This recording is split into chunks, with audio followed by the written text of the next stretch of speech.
은혜 가운데 어제 청남대를 방문했습니다. 청남대를 가는 길이 모처럼 또 자연을 특별한 제가 시간 없이 일정에 쫓기지 않고 제가 움직였던 하루였던 것 같습니다. 늘 토요일 되면 늘 바빴었는데 설교 준비한다고 이렇게 좀 시간을 보냈었는데 좀 그 설교에 대한 부담감을 내려놓고 그리고 이제 같이 야외를 청남대를 가게 돼서 가는 길도 참 아름답고 대청 호수 대청 호수를 바라보면서도 참 아름답고 참 쉼이 있었고 안식이 있었는 하루였습니다. 특별히 청남대라서 대통령들에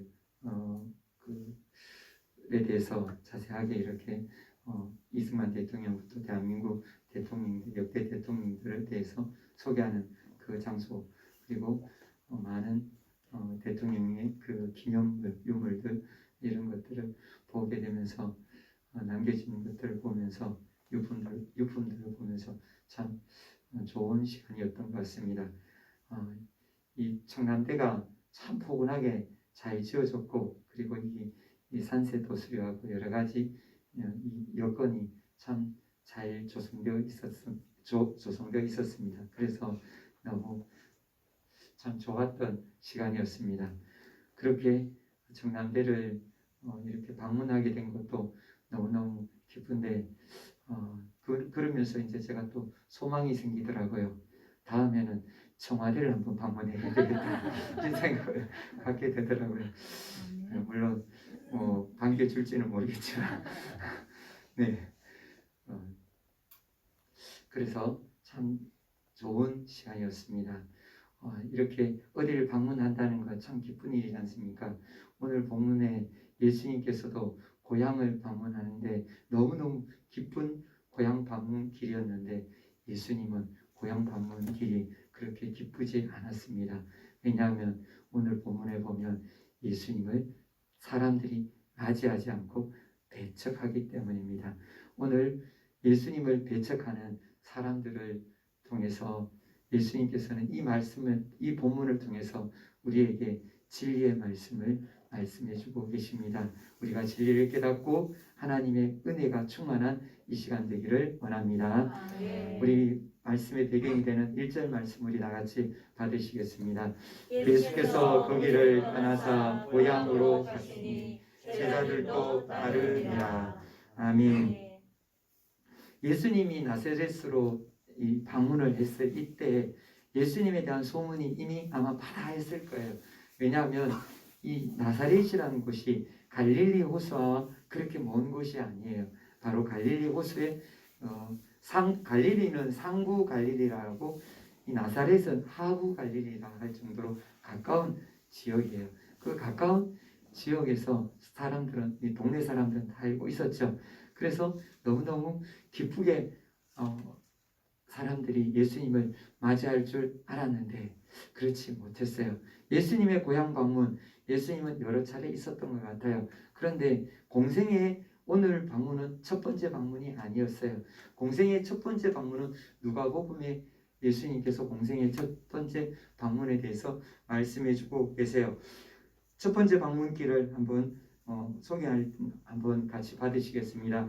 회당에 있는 자들이 이것을 듣고 다 크게 화가 났어 일어나 동네 밖으로 쫓아내며 그 동네가 건설된 산 낭떠러지까지 끌고 가서 밀쳐 떨어뜨리고자 하되 예수께서 그들 가운데로 지나서 가시니라. 아멘. 첫 번째 고향 방문이었는데 그때는 예수님이 죽을 뻔했어요. 왜냐하면 동네 사람들이 예수님의 설교를 듣고 발끈해버린 거예요. 예수님이 이제 얼마 지나지 않았죠. 얼마 전에 예수님께서 예루살렘으로 출발한 것 같은데 다른 곳으로 잠깐 나갔다 온 것 같은데 예수님께서 오시자마자 회당에서 설교를 하시는데 그 설교 내용이 어떤 내용이냐 하면 이 예수님에 대해서 선지자가 예수님에 대해서 말씀하시는데 예수님이 메시아라는 것을 말씀하십니다. 예수님이 메시아인 것을 선포하세요. 그것을 4장 18절을 통해서 보면 거기서부터 예수님이 메시아라는 것을 이걸 선포하시는데 그 이야기를 듣고 솔깃해야 되는데 솔깃하지 않아요. 그리고 예수님이 이제 그 귀를 열지 않는 마음을 닫고 있는 그들에게 선지자가 자기 고향에서 자기 집안에서 존중을 받지 못한다, 존경을 받지 못한다라고 그렇게 말씀하시면서 그 구약의 엘리야가 보내심을 누구에게 받았느냐? 이방 여인에게 보내심을 받았다는 것. 그리고 엘리사가 누구의 나병을 고쳤느냐? 이방인의 병을 고쳤다는 것. 하나님이 이방인에게 관심을 두시고 계신다는 것. 왜요? 하나님이 이스라엘 사람들에게 관심을 둬야 되는데 이스라엘 사람들이 어떻게 해요? 하나님 말씀을 듣지 않으니까요. 그 이야기를 딱 듣자 자기들이 선민이라고 생각했는데 자기들만이 하나님께서 사랑하신다고 생각했는데 이 나사렛 사람들이 예수님의 설교를 듣고 발끈하고 예수님을 죽이려고 예수님을 낭떠러지로 밀고 끌고 올라간 거예요. 그런데 그때 예수님께서 그것을 피해서 가셨다라고 말씀해 주셨죠. 나사렛의 성지순례를 가보면 실제로 그런 낭떠러지가 있어요. 나사렛에서 올라가 보면 그 낭떠러지가 보여요. 이곳이었다라고 이제 사람들은 추정을 하죠. 그렇게 추정을 하는데 그곳이 가보면서 예수님께서 여기서 죽을 뻔하셨다라는 것을 보게 됩니다. 거기서 예수님은 첫 번째 죽을 위협이 있었는데도 불구하고 다시 이곳을 방문하세요. 왜 다시 이곳을 방문하실까요? 사람들이 환대하지 않고 영접하지 않을 줄 알았으면서도 누구를 데리고 가나요? 제자들이요.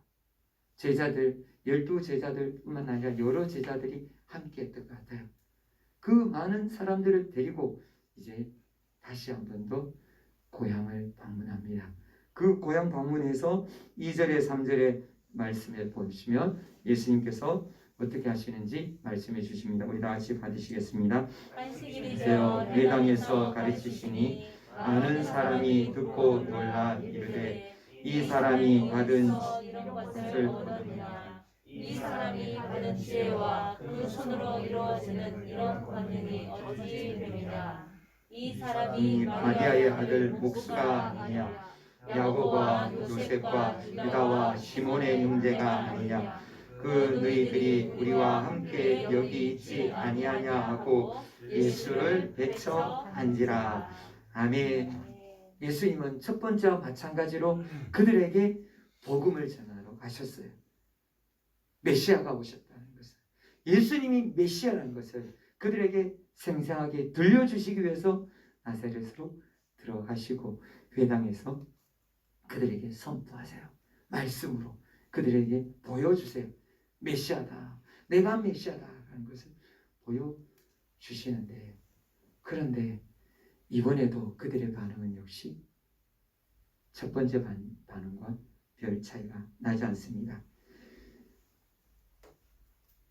그들의 종교 지도자들도 있잖아요. 거기에 랍비도 있고 회당이 세워져 있으니까 거기에 종교 지도자들도 그렇고 거기에 있는 많은 동네 사람들도 역시 예수님의 말씀에 귀를 기울이지 않고, 예수님이 갈릴리에서 그 말씀 설교를 하셨을 때 갈릴리 사람들은 어떻게 했나요?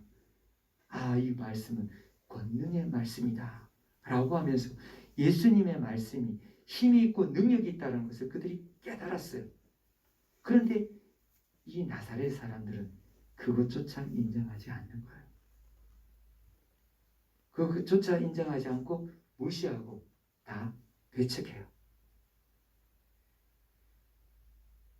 예수님의 말씀을 다 거부하고 그들은 예수님이 목수다, 그리고 예수님의 마리아의 아들이다. 예수님의 그 형제들이 우리와 함께 있다. 너희들도 우리와 함께 있다. 라고 이야기하면서 예수님의 말씀을 거부합니다. 예수님이 어떤 예수님이셨어요? 그전에는 목수, 더 정확하게 말하면 일용작부예요. 건축 일을 하는데 거기서 일당 노동자였단 말이에요. 일당 노동자가 갑자기 나타나서 하나님의 말씀을 선포한다라고 랍비처럼 회당에서 설교를 하고, 그리고 또 무엇을 하나요?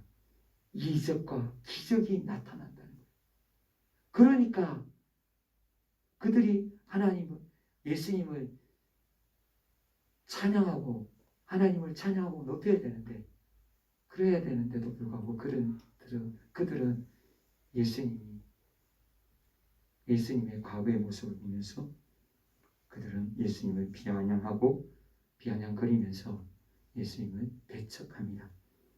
예수님을 배척한 자, 예수님께서는 4절에서 6절 이렇게 말씀하시고 이렇게 떠나가십니다. 예수께서 그들에게 이르시되 선지자가 자기 고향과 자기 친척과 자기 집 외에서는 존경을 받지 못함이 없느니라 하시며, 거기서는 아무 권능도 행하실 수 없어 다만 소수의 병자에게 안수하여 고치실 뿐이었고, 그들이 믿지 않음을 이상히 여기셨더라. 이에 모든 촌에 두루 다니시며 가르치시더라. 아멘. 아멘. 예수님은 고향 사람들에게 배척을 당하시자 그때 예수님께서는 그 아픈 마음에 다시 한 번 더 그들에게 경종을 울리는 말씀하시죠. 선지자가 자기 집과 자기 집안에서 존경을 받지 못한다. 기억해라. 그렇게 해서 그들의 귀에 다시 한 번 더 내가 왔다라는 것을 분명히 알려주십니다. 그러면서 예수님은 그들에게 권능을 행하시지 못하고 나사렛을 떠나십니다. 왜 권능을 행하시지 못하셨습니까? 가벼운 상처만 고쳐주셨습니까? 믿지 않았기 때문에. 믿지 않는 곳에서는 예수님의 능력을 행하실 수 없었습니다. 예수님은 믿지 않는 그들에게 행하지 않았습니다. 믿는 자들에게 예수님은 병을 고쳐주시고, 믿을 때 귀신을 쫓아내주시고, 믿을 때 눈먼 자의 눈을 띄워주시고, 나병의 병을 고쳐주셨습니다. 중풍병자도 믿을 때 고쳐주신 것입니다. 두려워하지 말고 믿었을 때 죽은 소녀가 살아났습니다. 믿어야 되는데 믿지 않으니 예수님은 나사렛을 떠나서 다른 곳을 다니시며 복음을 증거하셨습니다. 그런데 우리가 여기서 참 너무 안타까운 것이 이 고향 사람들의 모습, 왜 예수님을 배척을 하게 되었을까요? 우리가 쉽게 딱 생각하면 무엇이죠? 우리가 본문에 중에서 3절 말씀을 우리 다시 한 번 더, 그들이 말했던 말을 다시 한 번 더 우리가 새겨보겠습니다. 이 사람이 마리아의 아들 목수가 아니냐. 아멘. 이 말들의 중에서 이 사람이, 이 선생도 아니에요. 이 사람이에요. 불과 몇 개월 전, 얼마 전에 너무너무 잘 아는 사람이었잖아요. 그들에게는 무엇이 있었느냐? 선입견이 있었어요.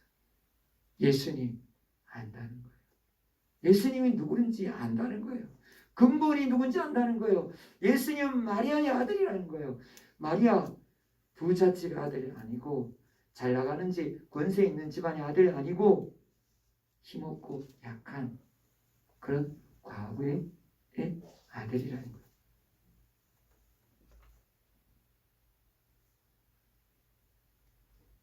그들이 가지고 있었던 선입관은, 첫 번째 선입관은 무엇이냐? 자기 지식, 자기가 아는 그 지식으로 예수님을 배척했습니다. 구약에서도 이런 사건이 있었죠. 욥기 15장 18절의 말씀 보면 이는 곧 지혜로운 자들이 전하여 준 것이니 그들의 조상들에게서 숨기지 아니하였느니라. 아멘. 바로 누구냐면 욥의 세 친구들이에요. 욥의 세 친구들이 욥을 찾아와서 이런 말을 나누면서 비난을 한 거예요. 욥을 어떻게 비난했느냐? 욥의 세 친구들은 욥이 하나님을 경외하는 줄 알았었어요. 그런데 어느 날 갑자기 욥에게 무슨 고난이 닥치나요? 자녀들이 하루아침에 몰살을 당합니다. 그리고 하루아침에 욥의 재산들 도적대들이 싹 빼앗아가 버리고 하늘에서도 불이 떨어지고 살라버리고 종들도 태워버리고 죽이고 종들도 도망가 버리고 재산도 하루아침에 다 사라져버립니다. 그 많던 거부가 하루아침에 알거지가 된 거예요. 그리고 욥이 또 하루아침에 어떻게 됐나요? 온몸에 종기가 나잖아요. 머리끝부터 발끝까지 종기로 온몸이 상한 곳으로, 성한 곳 한 곳이 없잖아요. 온통 종기로. 거기는 구더기가 들끓었다고 그랬잖아요. 그렇게 비참하고 처참한 모습을 보면서 욥의 세 친구들이 와서 이야기한 것이 뭐였냐? 욥아, 너 회개해. 너 악한 죄를 지었어. 너 악한 죄를 지어서 하나님께서 너를 벌하신 거야. 너의 죄 회개할 때 하나님께서 너를 용서하셔. 그러면서 회개하라고, 너는 악한 죄악을 지었다라고 욥에게 끊임없이 비난하고 정죄하는 그런 말을 했죠. 그들에게는 어떤 사상이 있었어요? 권선징악이 있었죠. 착한 일을 행하면 하나님 복 주시고 악한 일을 행하면 하나님께서 벌을 주신다는 거예요. 행위한 대로, 행한 대로 상과 벌을 주신다라고. 그렇게 그들은 생각하고 욥을 저주한 거예요. 이것이 누구의 생각이었냐는 거예요. 바로 조상들이 전해준 지혜라는 거예요. 지혜로운 사람들이 전해준 지혜라는 거예요. 그 지혜로 누구를 욕했느냐? 욥을 욕하고 정죄했던 거예요. 욥을 더 고통스럽게 만들었던 거예요. 그들은 결과적으로 나중에 어떻게 됐죠? 하나님이 책망하셨잖아요. 하나님 책망하셨어요.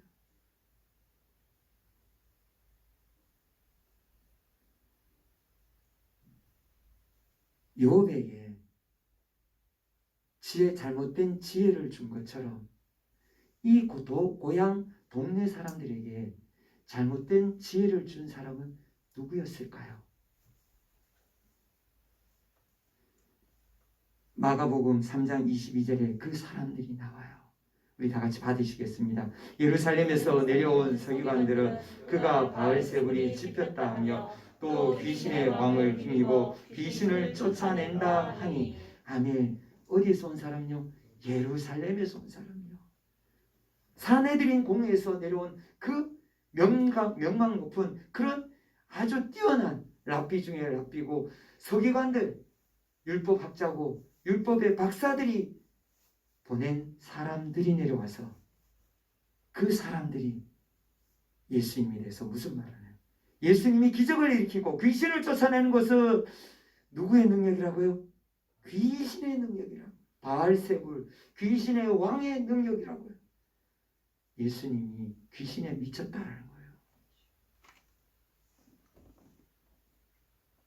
그러면서 동네 사람들에게 이야기를 하니까 동네 사람들이 누구의 이야기를 들은 거예요? 서기관들이 이야기를 들은 거예요. 예수님의 이야기를 들을 생각을 하지 못하는 거예요. 서기관들의 이야기를 듣고 그들은 바로 마음이 굳어서 예수님이 하시는 그 이야기를 듣지 못하고 예수님의 그 소문들이 얼마나 많았어요. 그 많은 이적과 기적의 그 소문들을 그들은 무시해버린 거예요. 하나님이 임하셨는데 그것을 그들은 무시해버린 거예요. 다른 갈릴리 사람들은 알고 있었죠. 그들은 고백을 했었잖아요. 시시할 뿐이지만 하나님이 오셨다는 것, 메시아가 오셨다는 것을 그들은 알고는 있었어요. 이 앞에서 우리가 같이 받았잖아요. 그렇게 잘못된 지식으로 잘못된 사람들의 이야기를 듣고 그들은 잘못된 행동을 하게 된 것이죠. 그런데 이런 사람들이 고향 나사렛에만 있었던 건 아니죠. 유대인들 중에 참 많아요. 그 중에 대표적인 한 사람이 누구냐? 사도 바울이에요. 사도 바울이 예수님을 믿기 전에 역시 사도 바울도 마찬가지였어요. 사도 바울도 사울이었던 그 시절에 예수님을 믿지 않았을 때 어떻게 했나요? 율법의 지식으로 예수님을 믿는 사람들을 다 핍박하고 박해하고 심지어는 죽이는데 앞장을 섰죠. 바로 스데반이 순교하는데 그 앞장을 선 사람이 바로 사울이잖아요.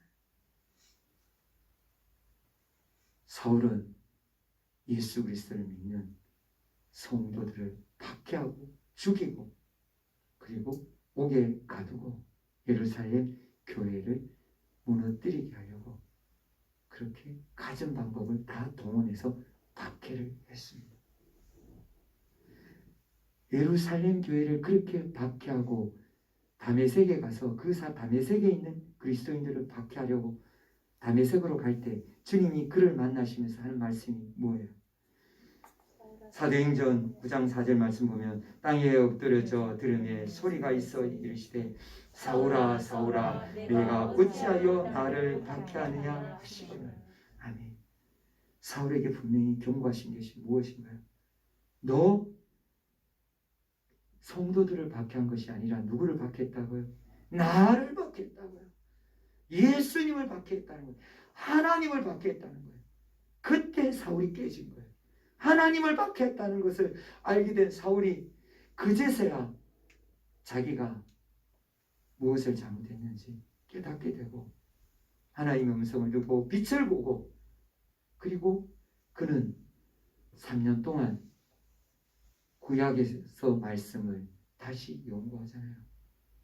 시내산에서 3년 동안 연구하고 3년 동안 다시 자기가 예수님에 대해서 그동안 생각했던 이것이 잘못된 생각인 것을 그때 깨닫게 되잖아요. 잘못된 지식, 율법에 있는 잘못된 그 지식으로 예수님을 박해했던 사울이 예수님의 증인이 되는 바울이 된 것입니다. 잘못된 지식은 이렇게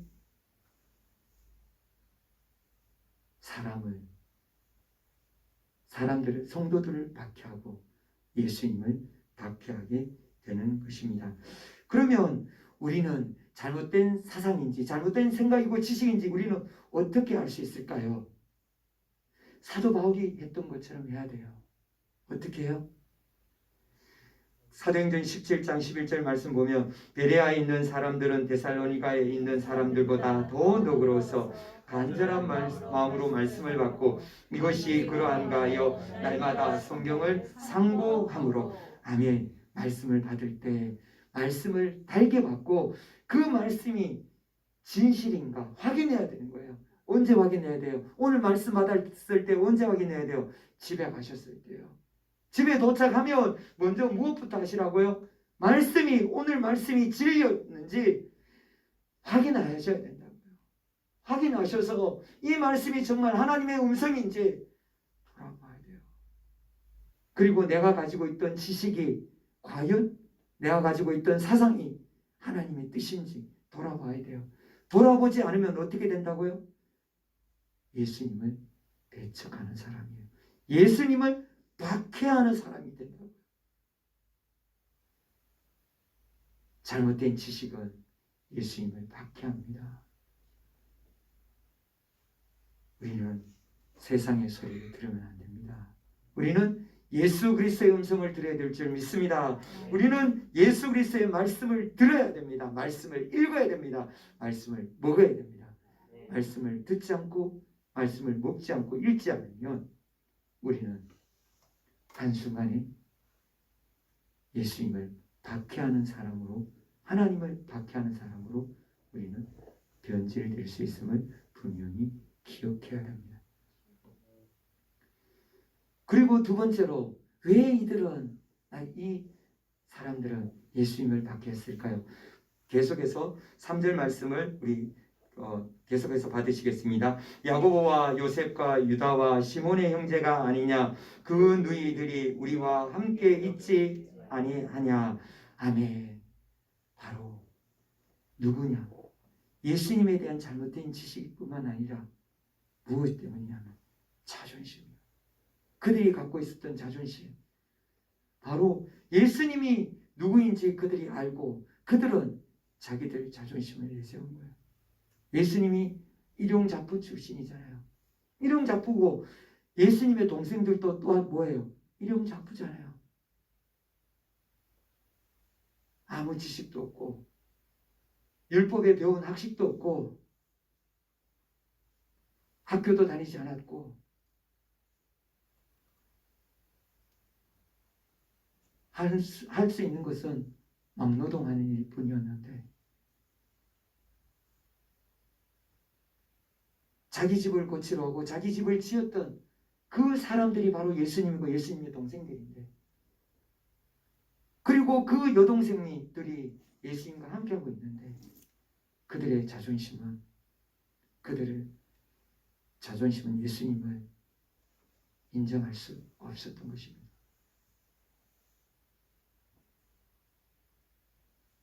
자기들보다가 못한 사람이라고 여겼던 예수님이 한순간에 바뀌었다라고 생각하고 그들은 예수님을 용접하지 않았던 것입니다. 우리를 가르치려고 있을 수 없다는 것이죠. 이런 생각들을 우리 주변에 흔히 볼 수 있어요. 인종 간의 갈등이라고 미국에서 지금 심각하잖아요. 백인들은 자기가 흑인들보다 더 우월하다고 흑인들을 박해하잖아요. 흑인들을 막대하잖아요. 뉴스에 화제거리가 많았잖아요. 그동안. 그러면 흑인들은 또 누구에게 하나요? 아시아계 황인종들에게 역시 그러잖아요. 자기들보다가 더 천하다라고. 그런데 미국에 와서 잘 나간다고, 잘 먹고 잘 살고 잘 누리고 있다고 박해하잖아요.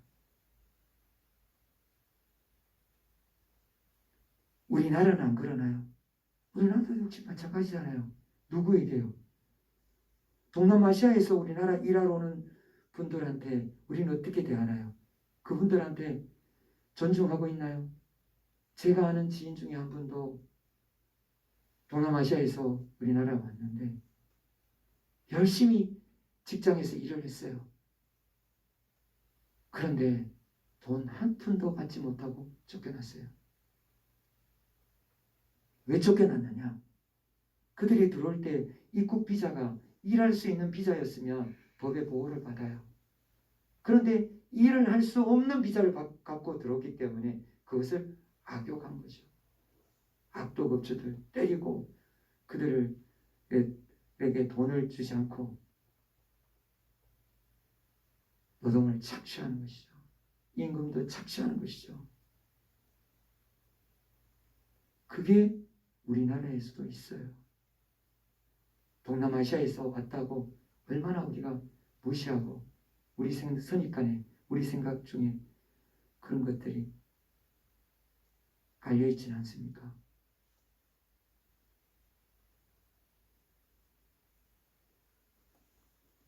그리고 기업들 간에도 이런 게 있어요.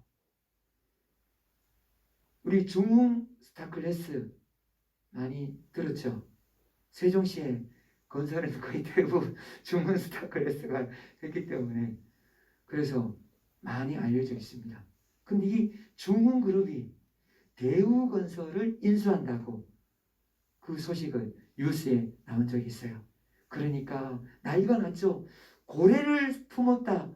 조금 더 심하게 말하면 고래를 삼켰다. 뭐가요? 새우가요.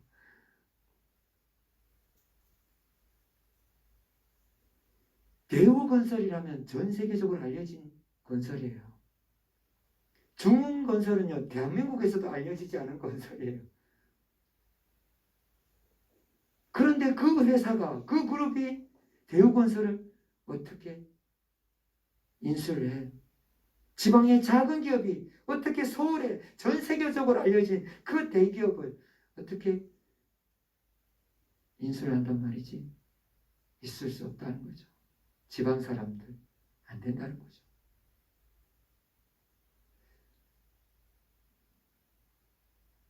이런 생각들이 사회에만 있는 것이 아니에요. 교회에도 있다라고 예수님 말씀하고 계세요. 교회 안에도. 야고보서 2장 1절에서 3절 말씀 우리 다같이 받으시겠습니다. 내 형제들아 영광의 주 곧 우리 주 예수 그리스도에 대한 믿음을 너희가 가졌으니 사람을 차별하여 대하지 말라. 만일 너희 회당에 금가락지를 끼고 아름다운 옷을 입은 사람이 들어오고 또 너희가 아름다운 옷을 입은 자를 눈여겨보고 말하되 여기 좋은 자리에 앉으소서 하고 또 가난한 자에게 말하되 너는 거기에 서 있든지 반대 발등상 아래에 앉으라 하며 너희끼리 서로 차별하며 악한 생각으로 판단하는 자가 되는 것이 아니냐. 주님은 분명히 경고하십니다. 부자라고 교회에 들어왔을 때 상석에 앉히고 잘게 하고 가난한 자라고 교회에 들어왔을 때 무시하고 천대하고 멸시하면 그것이 과연 교회냐? 그것이 과연 하나님의 자녀냐? 차별하지 말아라. 교회 안에서도 이게 이렇게 많이 부자와 가난한 자를 차별했다는 거예요. 언제요? 이때가 언제죠? 예수님 제자들이 복음을 증거해서 세운 교회가요. 1세기 교회가요. 예수님은 어떻게 그들에게 말씀하셨나요? 제자들에게 부자가 천국에 들어가는 것은 낙타가 바늘귀에 들어가는 것보다 어렵다라고요. 부자들에게 분명히 경고하고 부자들이 그 부함으로 지옥 들어갈 수 있다는 것을 그렇게 깨우치라고 가르쳐 주셨는데 예수님의 말씀을 가르치는 제자들 중에 그렇지 못하고 부자가 들어온다고 환영하고 가난한 자가 들어온다고 무시하는 그런 풍조가 있었다라는 거예요. 교회에 그런 일이 있었다는 거예요.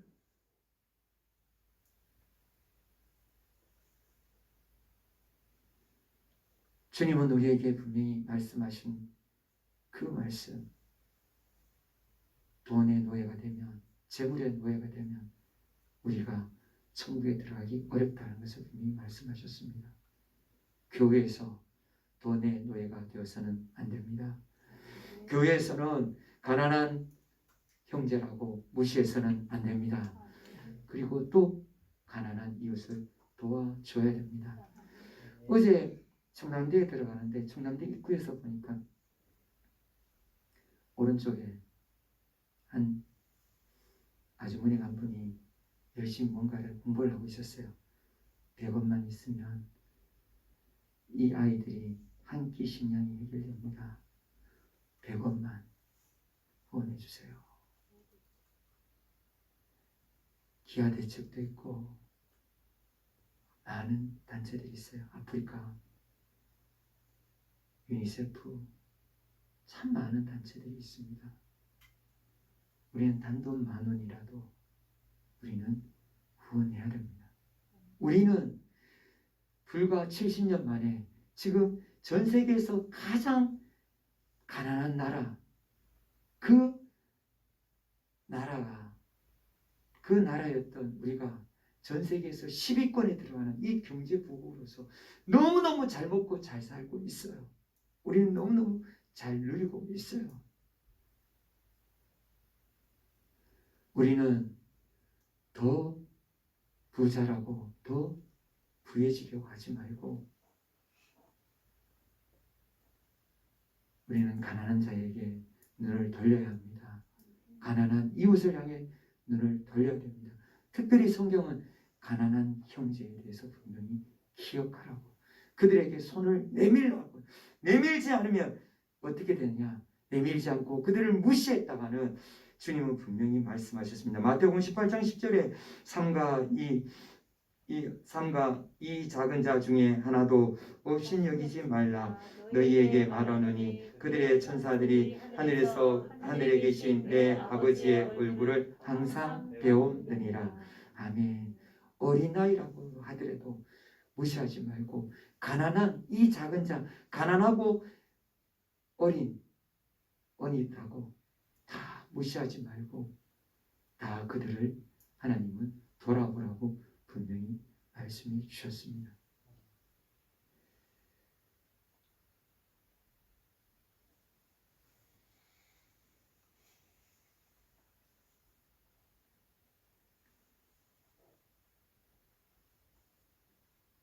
참 안타까운 이야기인데 주님은 우리가 가난한 자라고 무시하고 없는 자라고 무시한 그 사람들에 대해서 마지막 양과 염소의 비유로 말씀하시면서 우리에게 무슨 말씀하셨느냐? 마태복음 25장 45절 말씀이에요. 이에 임금이 대답하여 이르시되 내가 진실로 너희에게 이르노니 이 지극히 작은 자 하나에게 하지 아니한 것이 곧 내게 하지 아니한 것이니라 하시니. 아멘. 예수님께 하지 않은 것이라고 분명히 말씀하셨어요. 그리고 그들에게 어떻게 하신다라고요? 불지옥에 던진다라고요. 가난한 자에게 손 내밀지 않는 그 손길을 분명히 불지옥에 던진다라고 주님은 우리에게 경고하셨습니다. 가난한 형제에게 손 내밀지 않는 그 손, 주님이 경고하셨습니다. 그날의 심판대 앞에서 아무리 울어도 소용없습니다. 염소들처럼 언제 우리가 주님 앞에 주님을 우리가 섬기지 않았습니까? 전혀 의미 없습니다. 그날에 울어도 불지옥 들어갈 수밖에 없습니다. 우리는 꼭 기억해야 됩니다. 가난한 이웃 도와야 됩니다. 가난한 형제를 향해서 손을 내밀어야 하는 것입니다. 예수님 그들을 섬기는 것이 곧 예수님을 섬기는 것이라고 주님 분명히 말씀해 주셨습니다. 내 지식, 내 자존심으로 예수님을 박해하고 예수님을 무시해서는 안 됩니다. 예수님을 섬겨야 됩니다. 그 작은 자에게 하는 것이 곧 예수님께 하는 것임을 분명히 말씀해 주셨습니다. 예수님이 없는 교회가 있다라고 많은 사람들이 이야기를 합니다. 한국교회의 큰 문제점이죠. 예수님이 없는 교회가 있을 수 있느냐? 있을 수 있습니다. 언제부터 그것이 예수님이 그것을 경고했느냐? 1세기에 요한 사도가 살아있을 때부터 경고한 거예요. 요한계시록 3장 20절 말씀입니다. 볼지어다 내가 문 밖에 서서 두드리노니 누구든지 내 음성을 듣고 문을 열면 내가 그에게로 들어가 그와 더불어 먹고 그는 나와 더불어 먹으리라. 아멘. 주님이 분명히 말씀하셨어요. 이 교회가 라오디게아 교회예요. 소아시아 7개의 교회 중에 한 교회였던 그 교회에게 주님이 분명히 경고하신 것이 어떻게 했다고요? 내가 지금 문 밖에 서 있다라고요. 내가 지금 문 밖에 서 있다라고요. 교회 안에 들어가지도 못하고 있다는 거예요. 우리 교회 안에 예수님이 들어오지 못하신다면 얼마나 통탄할 일인 거예요. 그러면 우리 안에 구원이 있습니까? 구원 없어요. 착각일 뿐이에요.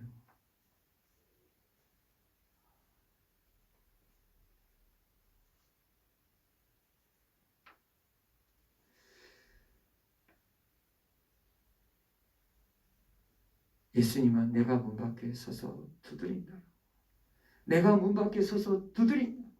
지금이라도 문을 열라고. 그렇게 예수님은 안타깝게 예수님은 문을 두드리고 계십니다. 만일 우리 안에서도 아직도 예수님이 내 안에 들어와 계시지 않다면 우리는 이 시간 마음문을 열기를 원합니다. 예수님이 들어오셔서 어디에 계셔야 됩니까? 보좌에 앉으셔야 됩니다. 우리 마음의 보좌, 우리 중심에 예수님이 좌정하셔야 되는 것입니다. 예수님을 배척해서는 안 됩니다. 내 지식, 내 선입관, 내 선입견으로, 내 자존심으로 예수님 배척하고 몰아내서는 안 됩니다. 예수님이 주인 되셔야 되고 나의 왕이 되셔야 되는 것입니다. 예수님을 주님이라고 부르면서 고백하면서 우리가 실제로 그렇게 예수님을 섬기고 있습니까? 어떤 한 사람의 간증이 많이 기억이 납니다. 그는 예수님을 꿈에 만났었습니다. 꿈에 만났을 때 예수님을 보면서 예수님을 만났는데 예수님 앞에 그 사람은 예수님을 예수님이라 부르지도 못했고 예수님 앞에 나아가 무릎을 꿇지도 않았고 그냥 헛거렸다는 것, 그것을 이야기했습니다.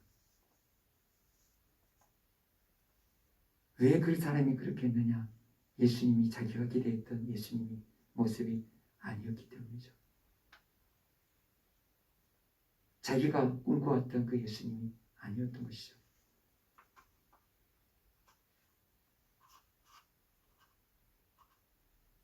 우리는 어떤 예수님을 꿈꾸고 계십니까? 내 죄를 위해서 십자가에서 죽어주신 예수님이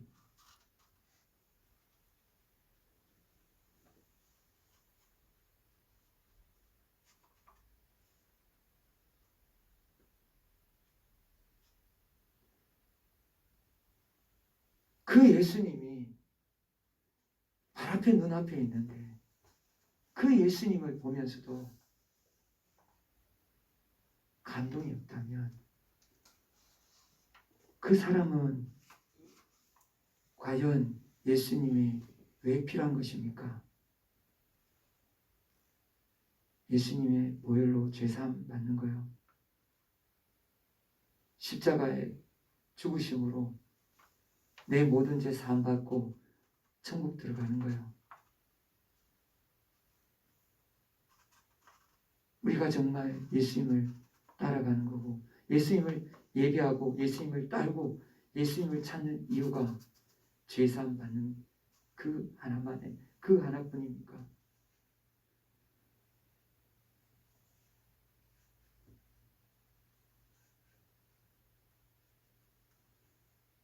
바로 그 사람이 바로 저였습니다.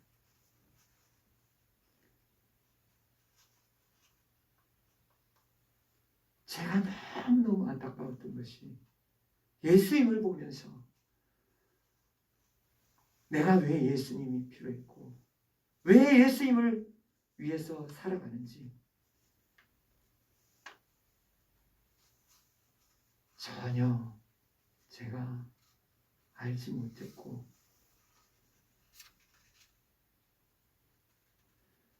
예수님을 섬기고 있었던 것입니다. 예수님은 우리를 위해 죽으셨습니다. 예수님은 우리를 위해서 십자가에서 그 오진 고통 속에서 그 살과 몸을 다 찢어주시면서 그 피를 다 쏟으시면서 우리를 구원하셨습니다. 그런데 우리는 정작 필요한 것이 보혈만 필요한 것입니까? 예수님 필요하지 않으십니까? 예수님을 사랑하지 않으십니까? 나를 위해서 하늘 보좌 버리시고 이 땅에 오신 그 예수님, 나를 위해서 죽으신 예수님이 우리 마음에 보좌에 앉으시고 우리 중심에서 우리를 다스릴, 우리가 존중히 여기고 우리가 경배해야 될 그 예수님이 아니십니까?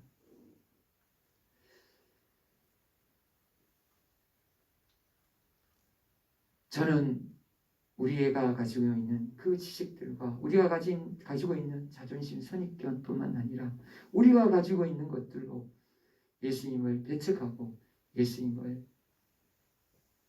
내 마음속에서, 우리 마음속에서 밀어내는 그런 일들이 많이 있을 것이라고 그렇게 생각합니다. 우리 돌아봐야 됩니다. 예수님을 우리는 주님으로 사랑하며 섬겨야 됩니다. 나의 죄를 위해서 죽으신 주님입니다. 모든 것을 버리고 나를 살리신 분이 바로 우리 주님입니다. 그 십자가의 사랑, 그 사랑이 우리 안에서 살아서 역사하시길 원합니다. 우리가 정말 주님 앞에서 우리가 왜 예배하는지, 왜 이 자리에 있는지, 왜 예수님을 바라보고 있는지, 왜 십자가를 바라보고 있는지 다시 한 번 더 돌아보길 원합니다. 성도, 예수 그리스도께서 거룩하게 해주신 이 놀라운 이름, 성도, 그 이름, 주님이 피 흘려 대신 값주고 우리에게 주신 것입니다. 그 사랑을 우리가 기억하시고 예수님을 배척한 우리의 모든 죄 회개하시고 주님 앞에 이제부터 살아도 주를 위해, 죽어도 주를 위해 주님만을 사랑하며 주님만을 위해서 살아가는 우리 사랑하는 모든 성도님들이 되시기를 주님의 이름으로 축복드립니다. 우리 다 같이 기도하시겠습니다. 이 시간 기도할 때 우리 먼저 하나님 앞에 회개하길 원합니다. 내 지식으로, 내 이 선입견으로, 내 자존심으로 예수님을 배척하고 예수님을 무시하고 예수님을 밀어내고 있지 않았는지 우리 돌아보길 원합니다. 내 삶의 공간에서, 우리 안에서, 우리 가정 안에서, 우리 교회 안에서 예수님을 밀어내지 않았는지, 배척하지 않았는지 돌아보시고 회개하시고 이제부터는 예수님을 사랑하고 예수님과 함께 천국 길을 가기를 원한다고 고백하는 이 시간 되기를 원합니다. 그리고 주님 앞에서 우리 교회가 이런 교회, 예수님을 사랑하는 교회가 될 수 있도록 그렇게 위해서 합심해서 기도해 주시고 세종시의 복음화와 나라와 민족의 복음화와 우리 열방의 복음화를 위해서 우리 다 같이 주여 부르시면서 기도하시겠습니다.